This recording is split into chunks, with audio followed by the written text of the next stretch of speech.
The Chinese transfer record has been broken for the third time in 10 days, with Jiangsu Suning spending £38.4 million to sign Brazil midfielder Alex Teixeira. The 26-year-old, who was a target for Premier League side Liverpool, has become the Chinese Super League's latest high-profile recruit. Ex-Chelsea midfielder Ramires was signed by Jiangsu Suning for £25 million. That was followed by Jackson Martinez's £31 million move to Guangzhou Evergrande Taobao from Atletico Madrid. The total outlay on those three players is just over £94 million, €122 million. How much have CSL clubs spent? According to the Transfermarkt website, which tracks commercial dealings in the sport, they have spent €199.5 million, €258.9 million, in their current transfer window, which runs until February 26. That could rise, with more big signings expected. In contrast, Premier League clubs spent £175 million, €227 million, in their window, which closed earlier this week. Their costliest signing was the £18.3 million Stoke City paid for Porto midfielder Giannelli Imbula. Liverpool had been closely linked with a move for Teixeira during the January transfer window. Shakhtar Donetsk claimed they rejected a £24 million offer from the Reds for the attacking midfielder before agreeing to sell him to Jiangsu. The CSL season gets underway in early March. Why are they spending big sums? According to Rowan Simons, a Beijing-based football reporter, interest and investment in football has been growing for 5 years. He also says it is politically motivated, backed by the President of the People's Republic of China. President Xi is a big football fan, Simons told BBC World.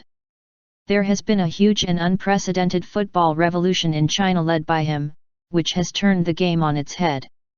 Simons said schools were focusing more on football, adding, it was seen that football was only useful if it was carried on into a profession.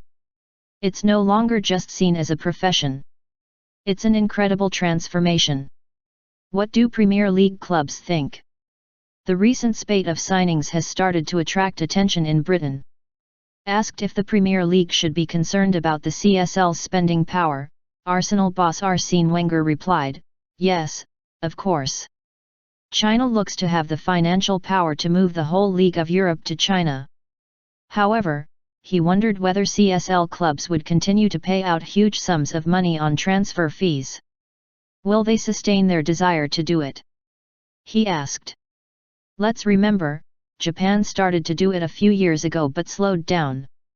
I don't know how deep the desire in China is. If it is a very strong political desire, we should worry. China appears to be on the radar of Manchester City, who will play there this summer as part of their next pre-season tour. They will feature in the International Champions Cup, an annual tournament series that features some of the world's top clubs. What's it like to play in China? Former England midfielder Paul Gascoigne and former ex-Chelsea strikers Didier Drogba and Nicola Anelka have all experienced football in China, which has a population of about 1.3 billion. So has former Nottingham Forest and West Ham striker Marlon Harewood, who spoke to the BBC's World Service about his time there. China has a lot of wealth and they love their football, he said. They want to make it even bigger and bring bigger names in. There's not many countries that can compete with the top names in Europe, but they are trying to compete. By bringing in players like Martinez and others, they are trying to bring the standard to that level. It's not far off. The experience I had was amazing.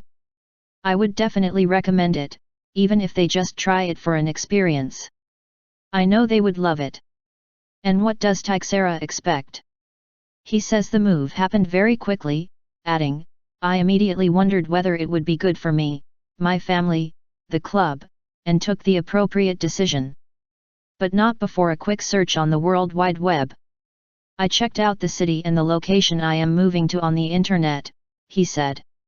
Teixeira also confirmed there was interest from Premier League clubs. Unfortunately, all the proposals that came from them were somewhat windy and did not contain anything concrete, he said.